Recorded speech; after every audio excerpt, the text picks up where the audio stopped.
Olá para você que nos acompanha, que satisfação ter a sua companhia em mais um produto audiovisual produzido pelo Tribunal de Contas do Estado de São Paulo, e esse é muito especial, então convido a você que nos assiste nesse momento a prestar atenção. Esta é a primeira de uma série dentro do projeto 21 Dias de Ativismo pelo Fim da Violência contra Mulheres e Meninas, uma ação que é da ONU Mulheres e que o Tribunal de Contas do Estado de São Paulo, por meio de sua ouvidoria, encabeça e traz o assunto à tona. Nesses 4 episódios nós vamos acompanhar temas que são muito candentes em relação à violência contra mulheres e meninas, coisas que as nossas mulheres e meninas do Brasil e do mundo vêm sofrendo e que precisamos saber como combater. E eu não estou sozinho nessa empreitada. Comigo sempre estará a Ana Amélia Caldas Saad, que é a ouvidora do Tribunal de Contas do Estado de São Paulo, ouvidora das mulheres, que vai sempre me ajudar aqui a mediar esses assuntos e sempre trazendo convidados especiais, né, Ana? Sim, bom dia, boa tarde, boa noite. Exatamente. Conforme o horário que cada um estiver ouvindo. É um prazer estar aqui com vocês hoje para tratar de um tema que é muito relevante, muito candente na sociedade, que é a luta pelo fim da violência contra mulheres. E nestes 21 dias de ativismo, nós temos um tema específico e que está sendo muito preocupante, que é a violência digital. É uma modalidade de violência nova, diferente e contra a qual a gente não tem tantas armas para lutar, né? O nosso conhecimento é limitado.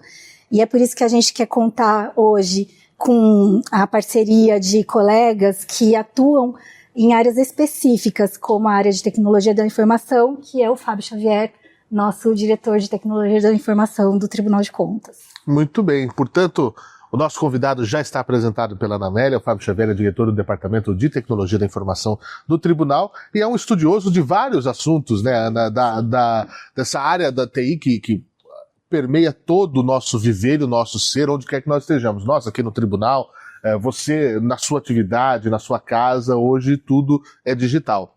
E infelizmente a violência também é digital, né? Acho que esse é um ponto de muita preocupação, né, Fábio? Eu queria começar, né, vamos começar do começo, para ser bem redundante.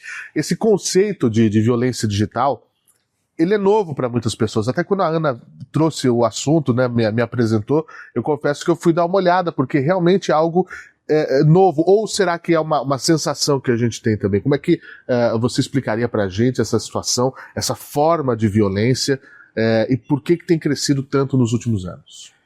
Bom, Fernando... E obrigado pela presença. Nada. Eu que agradeço, né, o convite. Para mim é uma grande alegria sempre participar de uma conversa tão boa, de uma conversa que trata de um tema tão importante quanto a violência contra as mulheres. Parabenizo a Ana Amélia pela iniciativa muito importante, o Tribunal de Contas, na pessoa da nossa presidente, doutora Cristiana, também por essa iniciativa.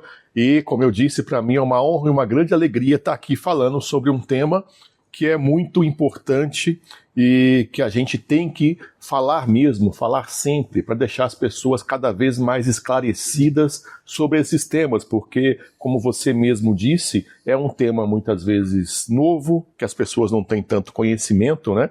Mas violência digital, ela pode ser definida de uma maneira bem fácil, bem simples, que é qualquer ação realizada por meio da tecnologia, seja redes sociais, aplicativos, mensagens, vídeos ou plataformas digitais em geral, que podem causar dano moral, psicológico ou social a alguém. E no caso da violência digital contra a mulher, esse alvo, essa vítima é uma mulher. E hoje em dia a gente sabe que o ambiente digital ele está cada vez mais disseminado, as pessoas estão cada vez mais conectadas. E essa conexão, muitas vezes, ela está sendo usada para o mal, não para o bem, né? Assim como acontece com qualquer tipo de ferramenta, a ferramenta está lá para ser utilizada e tem pessoas que usam da maneira inadequada, né? Inclusive para praticar violência digital contra mulheres e pessoas vulneráveis, infelizmente, né? Mas basicamente é isso, e o problema muitas vezes não está, na maioria das vezes, praticamente 100% das vezes, não está no recurso tecnológico, está no uso inadequado desse recurso. né, como acontece com basicamente qualquer tipo de ferramenta. E para isso a gente tem que ter um investimento muito grande em educação digital, educação de cibersegurança, que eu defendo bastante nas minhas falas, que nós temos que ter ensino de cibersegurança, segurança da informação, como se portar de maneira segura no ambiente digital, desde o ensino ali infantil, ensino básico, para que as pessoas já nasçam, já cresçam com esse conhecimento que é fundamental nos dias de hoje. Perfeito. Ana? Fábio, eu queria fazer uma outra pergunta aqui para você. A tecnologia, ela é uma grande aliada na inclusão, nós sabemos disso, mas por outro lado, ela tem uma outra...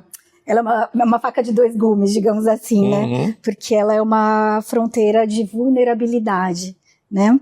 E nesse caso específico da nossa campanha, eu queria que você falasse um pouco pra gente por que as meninas e mulheres jovens, e sobretudo as meninas e mulheres negras, costumam ser em maior número, digamos assim, alvo de violência e violência digital. Elas também são o maior número de vítimas de violência digital? Isso acontece porque a violência digital, ela vai refletir exatamente a estrutura social que nós temos fora das telas. Não passa de um espelho, é um reflexo. E essa violência acontece no mundo real, não é verdade? Então as mulheres, elas são as principais vítimas porque elas enfrentam desigualdade de poder, desigualdade de representatividade, desigualdade de oportunidades, muitas vezes não têm a voz que precisariam ter, e isso é uma luta de todos nós, né, para que essa igualdade seja alcançada. E mulheres jovens, negras e talvez de classes sociais mais baixas, elas são as mais visadas porque elas estão nessa interseção da grande vulnerabilidade. São vulnerabilidade de sexo, né?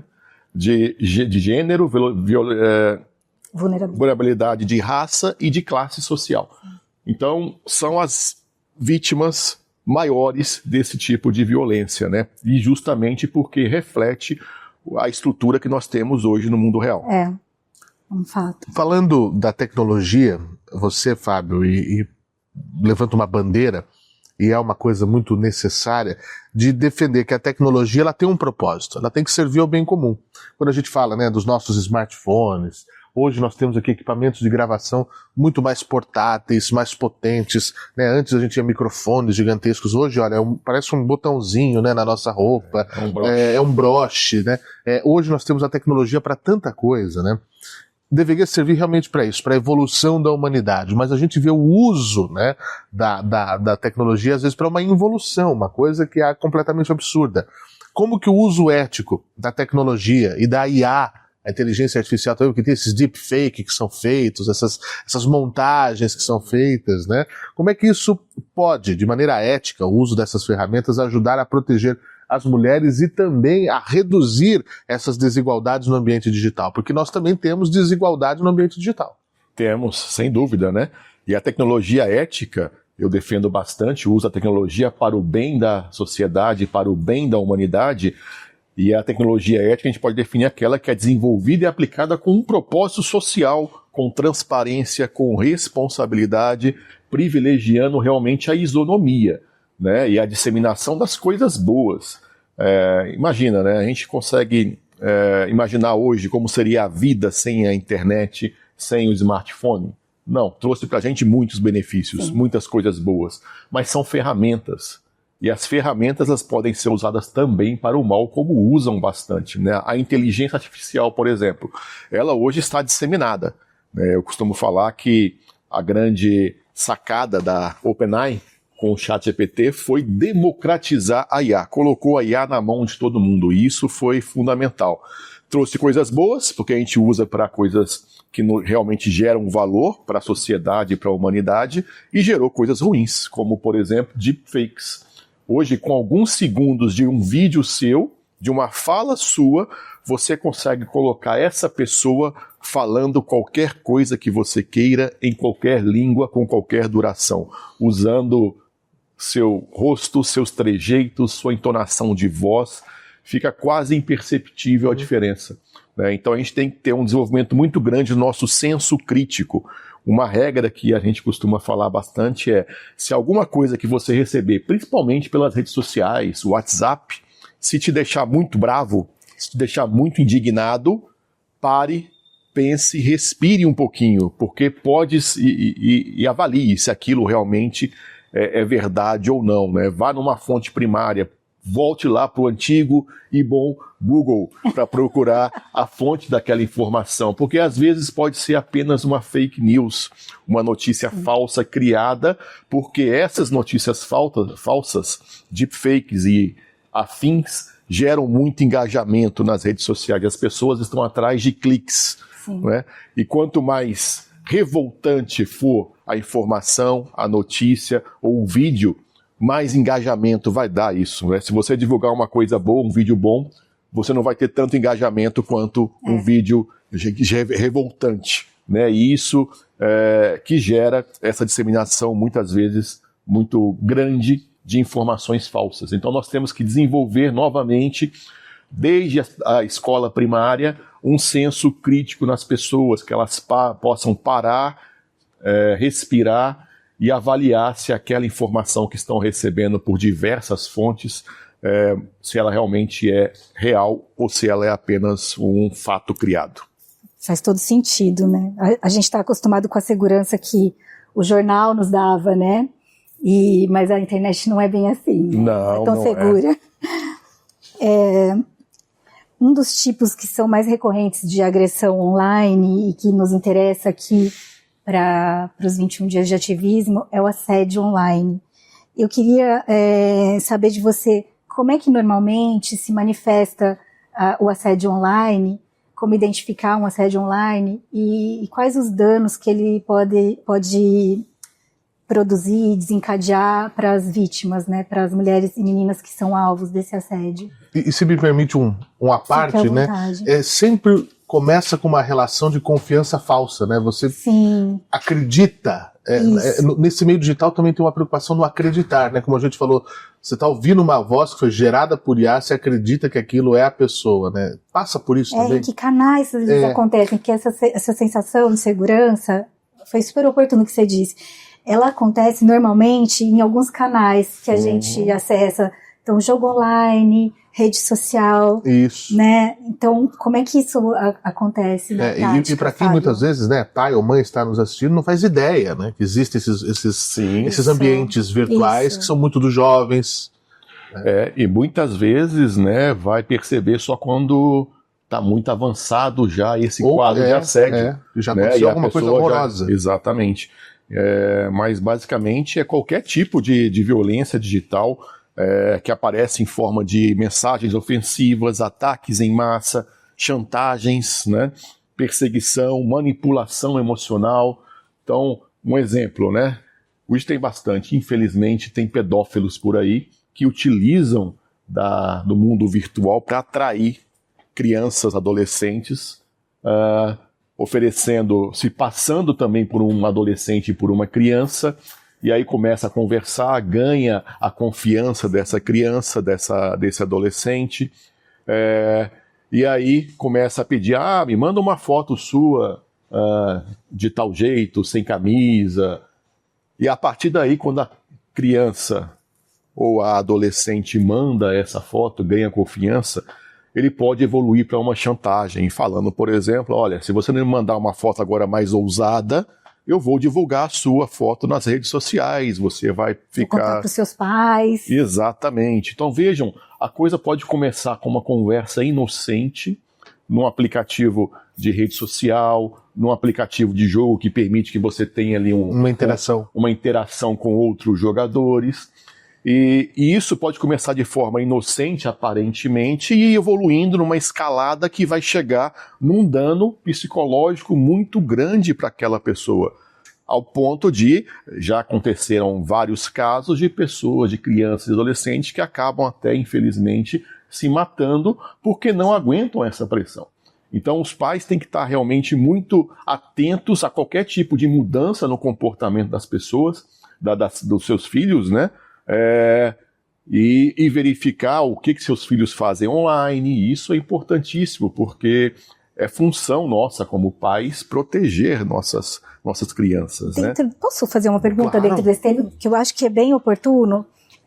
Existe alguma ferramenta digital para os pais monitorarem os seus filhos Interessante. quando utilizando a rede social ou quando estiverem num jogo online? Os pais hoje dispõem de algum mecanismo de controle, de acompanhamento? Sim, existem vários mecanismos que podem ser utilizados de controle parental, como chamam, né? Então você pode definir até mesmo que tipo de site ou de informação seus filhos podem acessar, pode definir talvez um tempo máximo de uso de determinadas redes. Então, eu já gosto de ser talvez mais radical. Redes sociais para criança não é um lugar. Até as próprias regras de uso dessas redes sociais falam que tem que ter no mínimo 13 anos. E aí você vê lá que tem crianças com 7, 8, 9 anos que já têm contas nessas redes sociais. Sim. Elas são totalmente vulneráveis. E já há pesquisas que indicam que as redes sociais falham muito em proteger essas pessoas vulneráveis. Elas não conseguem proteger da maneira adequada. Então cabe a nós, pais, fazer essa proteção da maneira que a gente puder, usando a tecnologia que a gente tem disponível, utilizando aí todas as formas para que a gente possa tentar evitar ao máximo essa exposição exagerada de crianças e adolescentes. Eu acho isso fundamental. Eu gosto muito de deixar dicas de livros, dicas de filmes e tal. Teve uma série bem antiga do Netflix, acho que deve ter quase uns 10 anos, que me chamou muito a atenção, que era aquela 13 Reasons Why. Né, que era da garota que acaba chegando a esse resultado horroroso, e aí toda a escola fica em choque, todo mundo viu que poderia ter evitado aquela questão. E olha, já estamos falando disso, é uma série de 2016, 17, se não me engano, que fala sobre isso. Agora, se você quer uma mais atual, Adolescência, tá também, ambas são do Netflix, do cardápio Netflix, você precisa assistir, porque para quem é pai, quem é mãe, às vezes está totalmente fora, alheio, acha que está tudo bem, porque ou deixar o meu filho com um dispositivo desse na mão o tempo todo, ele está em casa, ele está tranquilo, ou com o computador, e às vezes você está trazendo, né, o vilão para dentro de casa. E eu vi um vídeo recentemente, também que eu queria chamar a atenção das pessoas, que colocava uma adolescente e mais ou menos uns 20 ou 30 rapazes, todos encapuzados para não saber a identidade, e aí eles tinham que tentar se aproximar da jovem. E aí ela fazia algumas perguntas e gostos, né, do que ela tinha, e os caras iam respondendo. E aí, conforme não batia o gosto com ela ia eliminando até ficar só um pretendente. E sempre era um adulto. O único adulto que tinha no experimento. Era um experimento para mostrar que o cara sabe o que falar para uma adolescente, para uma jovem. Então, todas as garotas, o que restava era sempre o adulto. Aí ele tirava o capuz e mostrava que era um cara que estava ali para seduzir, tentar, sabe o quê, que coisas que poderia acontecer dali. Então é chocante. É exatamente o que eu falei, né? Começa com uma conversa inocente, porque essas pessoas, esses adultos, eles sabem como manipular essas pessoas que são mais vulneráveis, crianças, adolescentes, né? Uma outra, falando em recomendação, tem um outro documentário muito bom no Netflix que fala sobre como funcionam as redes sociais, é o Dilema das Redes. O Dilema das Redes. Eu acho que esse documentário todo mundo tem que assistir, Sim. porque você vai ver que o objetivo principal das redes sociais é te manter na tela. Sim. Isso, quanto mais tempo você ficar ali, mais eles ganham dinheiro. Nós somos o produto. Isso, e aí isso é uma coisa boa, porque se eu não estou pagando por esse aplicativo, não está pagando em termos, porque se você não paga por alguma coisa, certamente você é o produto que está sendo vendido. Isso, não existe almoço grátis, não né? existe. Agora, Fábio, me lembrei aqui daquela Lei Carolina Dickmann, né? Que ficou com o nome por conta daquele episódio que ela sofreu de uma invasão ao seu computador, imagens que ela trocava com o marido, né? Uma coisa da intimidade do casal, ela foi vítima de extorsão, aquela coisa toda. Eu queria falar sobre essa questão do compartilhamento não consensual de imagens íntimas. É uma das formas mais cruéis, como a gente já até falou aqui. Eu vou mostrar para todo mundo da tua escola, eu vou mandar para os teus pais, enfim. Eu acho que é o jeito mais cruel dessa violência digital que nós estamos falando. Que cuidados que as pessoas que nos acompanham, os pais, os adolescentes, inclusive, levem esse conteúdo para muita gente, tá bom? Se liga nisso, é muito importante. Que cuidados que as pessoas podem e precisam adotar para se proteger e o que deve ser feito quando esse tipo de crime é identificado? Então, a tal da pornografia de vingança, né? Que o pessoal vai lá, tá com talvez é uma relação que tinha anteriormente, confia naquela pessoa e aí divulga, troca essas imagens, né? E aí, depois que terminam, a pessoa fica com raiva e começa a ameaçar e faz essa pornografia de vingança, né? Como você falou, a lei Carolina Dickmann surgiu em função disso, mas o caso dela talvez tenha sido até um pouco diferente, porque não foi um ex, né? Ela, se eu não me engano, colocou o computador dela, o telefone para consertar, e ele lá naquela loja tiveram acesso às fotos que estavam naquele equipamento, né? Então, primeira coisa, né? Se for compartilhar alguma coisa desse tipo, primeiro, não compartilhe, né? Se possível, evite. Se possível, evite. Mas se você quer muito mesmo, né? Faça por alguma forma, utilizando alguma criptografia, senhas fortes nos seus equipamentos, né? E o que é uma senha forte? É uma senha geralmente longa, com caracteres especiais, com letras maiúsculas, minúsculas e números, não precisa ser nada tão complexo. Não dá pra fazer como o Museu do Louvre fez agora. Sim. Não, que a senha era Louvre, né? Louvre. Então agora não dá. mudaram não é? para Mona Lisa. Diz que agora é Louvre 1, 2, 3, melhorou. Então, não pode, não é verdade? Então a senha é a sua segurança. Se essa senha é fraca, você não vai conseguir. E, se possível, sempre habilite a autenticação de 2 fatores. Sabe aquela coisa que é chata, que você digita a senha e ainda tem que digitar depois um código que você recebe? É chato, eu não gosto, mas é importante. É necessário. É importante, vai proteger a sua privacidade, nesse caso, vai proteger os seus acessos. Então, onde você puder ativar a autenticação de 2 fatores, faça isso, faça agora. Pega aí seu telefone, pega aí sua conta de e-mail e ative agora, né? E acontecendo, é importante sempre guardar as provas, né? A gente estava conversando com um delegado outro dia que ele falou que não basta, por exemplo, só o print. Guarde, preserve as conversas, preserve, não vá naquela de querer apagar. Se você apagar, fica mais difícil depois obter as provas. Então guarde, preserve tudo que você preservar e vá a uma delegacia registrar o boletim de ocorrência. Hoje existem aí delegacias especializadas em crime eletrônico, vá numa dessas, registre e eles vão estar lá com pessoas habilitadas a fazer toda a análise do seu equipamento para guardar da forma correta essas provas para um eventual processo posterior, né? Então o importante é preserve tudo que você tem ali recebido, qualquer tipo de violência digital, ameaças, chantagens, essa pornografia de vingança, para que isso depois seja usado num processo penal que vai ser aberto contra esse agressor, né? Isso é fundamental e é muito importante. Realmente a denúncia é importante, a preservação de provas também. Ana, sua vez. Eu tenho mais uma pergunta para fazer. Aliás, são muitas, né? Uhum. O tema é vasto. Termos como doxing e cyberstalking, eles têm aparecido com frequência. E o que eu queria saber? O que eles significam e quais são as medidas simples que as mulheres podem adotar para se proteger? O cyberstalking eu já tinha ouvido falar, agora esse doxing. Esse para mim é... Pois é, e o doxing é realmente um conceito mais novo, mas ocorre basicamente quando dados pessoais da vítima, como endereço, telefone, CPF, etc., eles são divulgados para intimidar essa pessoa, essa vítima. Então, de forma proposital, eu vou lá e divulgo seu nome completo, seu CPF, seus dados bancários, seu endereço da sua família. Exatamente. E aí, isso pode ser usado por outros criminosos para poder te intimidar ainda mais, né? E o cyberstalking é o stalking no ambiente virtual, né? É uma perseguição constante no ambiente digital.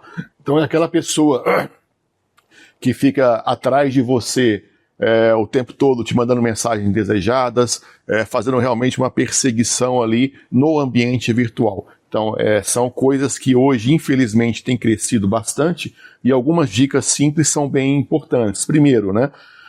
Evitar divulgar localização em tempo real. Sabe aquelas pessoas que estão assim... Eu tinha essa mania. Olha, acabei de chegar aqui no local tal. Tinha o Foursquare que era para isso, né? Que era para você virar o prefeito do lugar, né? E isso é danoso, né, Fábio? Só um exemplo. Você pode falar que você está viajando. Eu estou aqui agora passeando, estou em Nova York. Nova York, e não em Roma, né? O que quer dizer isso? A pessoa que está ali te perseguindo sabe que você não está em casa, que a sua casa está vazia. Fica mais fácil para ir lá praticar Como um a gente é inocente, eu nunca ia imaginar por esse lado, é verdade. Sim. Foto Então, de família na Disney, não tem ninguém na casa. vamos fazer, como é que chama, um check-in aqui no bar. Não faz check-in no bar, a pessoa sabe que você está lá. Isso. E se você tem, por exemplo, criança, então a criança está sozinha em casa ou está com alguém, um adolescente está sozinho em casa, eu posso ir lá e tentar alguma coisa. Né? Então nunca faça isso, nunca divulgue sua localização em tempo real. Eu sempre ouvi isso, poste de onde você já foi. Exatamente. Meu filho, posta na segunda-feira, olha o fim de semana da família, foi maravilhoso. Se você quer ter a sua revista Caras digital, divulgue depois, não fale na hora, né? Outra dica importante, revise sempre suas configurações de privacidade. Todos esses aplicativos têm configuração de privacidade. Quanto mais restrito você for nessas configurações, melhor. Né? Então, não compartilhe nada. Tem lá, quando você instala algum aplicativo novo, fala que quer ter acesso às suas fotos, quer ter acesso à sua câmera, quer ter acesso ao seu e-mail. Para quê? É um aplicativo, por exemplo, para verificação de algum item bobo. Né? Para que ele vai ter acesso às suas fotos, ao seu telefone como um todo? Então, negue isso é importantíssimo. Outra que a gente já falou, mas vale repetir, use sempre a autenticação de 2 fatores. Sempre. Isso é importantíssimo, pessoal. Desconfie de pedidos de informações pessoais. Sabe aquilo que... outro dia eu vi um vídeo que era bem interessante, né? Que mostrava a pessoa chegando numa farmácia e o cara pergunta lá, pode me passar seu CPF para dar um desconto? Aí a pessoa passa. Hoje todo mundo passa, né? É comum, né? Só que aí eles exageram, começam a perguntar, e qual o nome da sua mãe? E qual o nome do seu... Você é casado? Qual é o seu emprego? Qual a sua profissão? Onde você trabalha? E as pessoas iam dando a informação, inocentemente. Né? Isso presencialmente, né? E aí só chegavam a desconfiar quando o cara perguntava, e qual o nome do seu pet? Você tem pet? Qual o nome do seu pet? Aí ela desconfiava, mas para que você quer saber o nome do meu pet para eu comprar uma aspirina? Não. Né? Então as pessoas são inocentes, então se pedirem informações pessoais, desconfie, verifique se realmente ela é necessária ou não. E denuncie imediatamente qualquer tentativa de invasão. Né? Então esses cuidados aí básicos, eles têm uma força realmente preventiva muito grande e importante e todos deveriam seguir. Acho que se a gente pudesse aqui resumir rapidamente, no caso de mulheres e meninas, primeiro, autopreservação, evite disponibilizar a sua imagem e os seus dados nas redes sociais, nos jogos online. Desconfie de mensagens diferentes que queiram informações pessoais desnecessárias. Capriche na proteção, nos seus acessos, na privacidade da sua rede social, né? Não fique dando a dica de onde você está para os seus possíveis agressores, para o seu possível stalker. Eu podia resumir assim, né? Sem dúvida.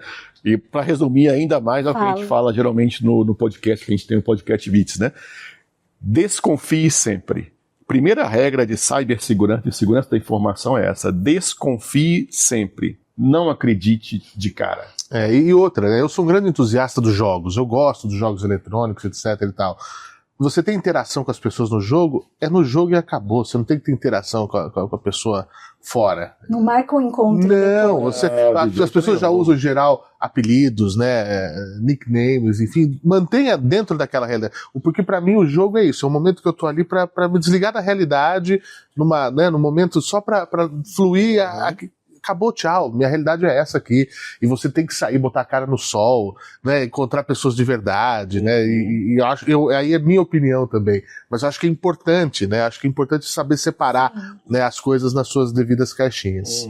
E Fábio, diante de tudo isso, né, aqui na nossa realidade as pessoas devem estar se perguntando, o Tribunal de Contas entrando nessa seara, falando sobre isso, porque a gente tem que o Tribunal de Contas cuida da vida das pessoas de uma certa forma, que é a fiscalização do bom uso do dinheiro público. Qual que a gente pode trazer como um papel do nosso tribunal e de outras instituições também, quando a gente fala de promoção, de prática, né, de políticas de tecnologia ética, de inclusão digital, de proteção de direitos? Essa é uma bandeira que a gente tem que levar para as cidades, né? Isso tem que acontecer nas cidades. Óbvio que as coisas acontecem em esfera nacional, como a própria Lei Carolina Dickmann, que nós falamos aqui, que virou uma coisa assim, mas o nosso papel também é importante. Não, sem dúvida, né? Porque no fundo, toda organização ela tem uma grande responsabilidade social, um papel social que é muito importante. O tribunal não é diferente. E a gente tem uma responsabilidade muito grande e estratégica, eu diria. A gente tem que unir, de alguma forma, a fiscalização dos recursos públicos, que é nosso objetivo principal, a prevenção para uso indevido, e aí entra o papel pedagógico, que é muito importante, e também a educação digital das pessoas, né? Porque hoje todo mundo tem ali a sua vida no mundo digital. Então, essa união de fiscalização, prevenção, papel pedagógico, educação digital, é importante para a gente fortaleça bastante as políticas públicas para fortalecer ou para incentivar, para catalisar essa governança tecnológica nos municípios com base em direitos humanos, porque no final das contas o nosso objetivo é ter uma sociedade mais justa, uma sociedade mais igualitária, uma sociedade com oportunidades para todas as pessoas viverem uma vida digna, né?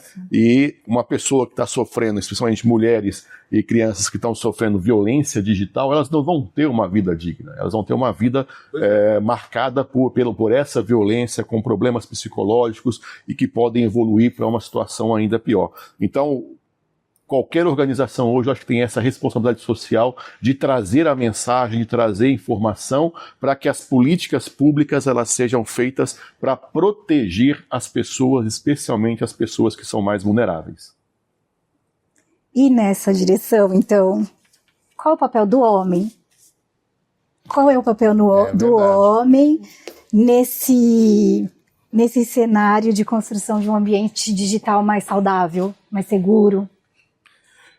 Então, o papel do homem eu acho que é um dos mais importantes também, né? Porque nós temos que trabalhar por uma mudança cultural, que é o primeiro passo, porque como a gente falou lá no começo da nossa conversa aqui, o ambiente digital ele reflete as desigualdades que existem no mundo real, e essas desigualdades, para que elas reflitam adequadamente um mundo justo no mundo digital, nós temos que começar a mudança aqui no mundo real. Então temos que mudar a cultura, temos que mudar o pensamento, temos que assumir a responsabilidade de adotar e brigar também por essa luta que ela é de todos, ela não é só das mulheres, só das crianças, não. Sim. Nós temos que lutar sempre, principalmente nós homens que somos aí privilegiados, por uma sociedade mais justa, por dar mais voz para as pessoas discriminadas, para as pessoas vulneráveis, para as mulheres, e não basta simplesmente não praticar essa violência. Nós temos que ser enfáticos e nos posicionarmos sempre contra essa violência, sempre que tivermos a oportunidade de falar, sempre que virmos alguma coisa nesse sentido, falar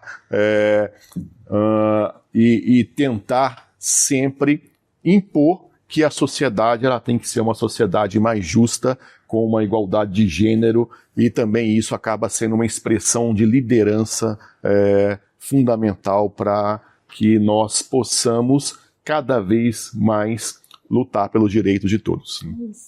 Fábio, nosso tempo, infelizmente, é muito curto, né? Para encerrar, eu queria que você reforçasse essa mensagem, né? Usar a tecnologia da maneira adequada, usar como instrumentos de transformação positiva, de proteção da dignidade humana, de evolução do ser humano e não de involução. Nós não queremos ter que cada vez mais ver na pauta policial o uso desses dispositivos e o uso dessas tecnologias. Sim, sim. Como a gente já falou algumas vezes, a tecnologia acaba sendo o espelho da sociedade que a cria. Um exemplo típico para isso é a IA, a inteligência artificial. Todo mundo fala dos vieses da discriminação, sim, e até do racismo que existe na IA. Mas por que existe? Porque os dados que foram utilizados para treinar essa IA já contêm todos esses vieses, né? Então, aí que está o problema. Então nós temos que, como sociedade, ainda evoluir muito. Nós temos que ter uma sociedade guiada por valores éticos, que prima pela redução das desigualdades, que busca ampliação das oportunidades e que tem como objetivo principal proteger vida, para que as pessoas tenham uma vida digna, né? E a tecnologia, se for usada com consciência, vai ajudar nesse sentido, né?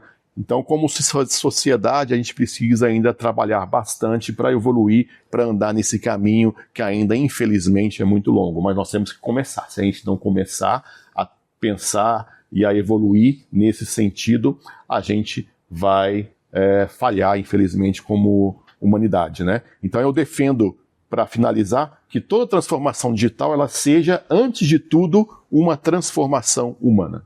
É isso. Muito obrigado, Fábio. Perfeito. Obrigado. Ana, minha querida, muito obrigado, minha co-host, minha co-apresentadora. Eu que agradeço a atenção de vocês, agradeço o Fábio por se esmerar sempre nesse trabalho, na condução da nossa diretoria de tecnologia da informação e por compartilhar com a gente esse conhecimento que você tem e que é tão necessário e relevante em uma linguagem fácil, acessível, para que toda família que está nos assistindo, toda mulher, toda mãe, toda menina que eventualmente assista, aprenda a se proteger, aprenda a deixar de ser vítima, né? Não se sujeite mais a nenhuma situação, aprenda a usar a tecnologia de forma segura, né? E é isso. Eu agradeço muito pela participação de vocês. Muito obrigada. Muito bem. Nós agradecemos também de maneira muito especial ao Ministério Público de Contas, em nome da Procuradora-Geral, a doutora Letícia Feres, do diretor João Paixão, pela cessão do uso desse espaço para a gravação dessa nossa série de videocasts. Inclusive, deixamos aqui esse nome, né, que foi criado para esse videocast, que justamente é o que o Fábio falou no final, né? Nós somos justamente o reflexo da nossa sociedade. Então eu convido você a já ficar para o nosso próximo encontro desse videocast Reflexo, Vozes contra a Violência. A nossa voz de hoje foi do Fábio Xavier. A gente volta na próxima edição.